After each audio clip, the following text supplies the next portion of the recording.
8वें अध्याय के प्रथम मंत्र में अर्जुन ने पूछा, फिर किम तत् परम प्रभु, वो तत्परम क्या है, अध्यात्म क्या है, सब कर्म क्या है।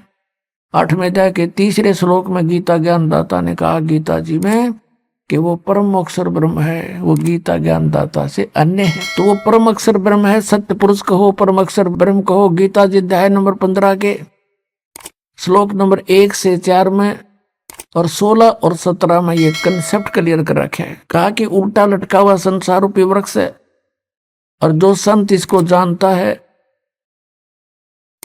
वह तत्वदर्शी संत है, पूरे विभागों सहित जानता है। तो उसमें कंसेप्ट क्लियर कर रखा है कि जो उल्टा लटका हुआ संसार रूपी वृक्ष है, उसके सब विभागों को जो बता देगा स वेदविद, वो तत्वदर्शी संत है, वेद के तात्पर्य को जानने वाला।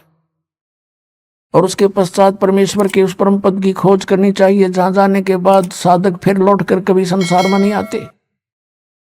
गीता जी अध्याय नंबर 15 के श्लोक 16 और 17 में कहा कि सरपुरुष और अक्षर पुरुष ये दो प्रभु हैं, ये दोनों ही नाशवान हैं। इनके अंतर्गत जितने भी प्राणी हैं वो भी नाशवान हैं, उनकी भी जन्म मृत्यु होती है।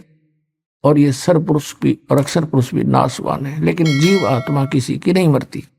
17वें श्लोक में 15वें अध्याय के गीता जी में कहा है कि उत्तम पुरुष है तो अन्य, ये परम अक्षर ब्रह्म की तरफ संकेत है, सतपुरुष की तरफ संकेत है। उत्तम पुरुष तो और ही है इन दोनों से, सरपुरुष और अक्षर पुरुष से। वही तीनों लोकों में प्रवेश करके सबका धारण पोषण करता है, और वही वास्तव में परमात्मा कहता है, और वही वास्तव में अविनाशी है। तो यहाँ सरपुरुष और अक्षर पुरुष परमात्मा ने हमें बताया, ये ऐसे इनकी उत्पत्ति हुई। हम सभी वहां रह रहे थे, वहां जरा मरण नहीं था, बुढ़ापा नहीं था। सबसे बड़ा कैर जीव पर बुढ़ापा और फिर मौत है। दोनों ऐसे जुल्म हमारे ऊपर यहाँ गुजारी रखे, और बाकी शेष जीवन में पता नहीं कितनी कितनी आपदाएं आती हैं।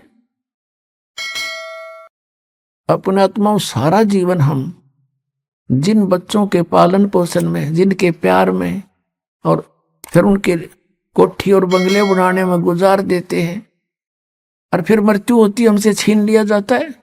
यू क्या एक जीवन यहाँ पर।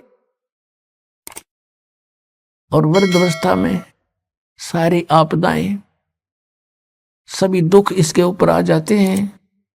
दांत रहे ना, आंखों से दिखे नहीं, कानों से बहरा हो जा, गोडे काम करे नहीं, और अस्थि पिंजर शेष रह जाता है। अंतिम सांस गिनता रहता है, कब मौत आएगी।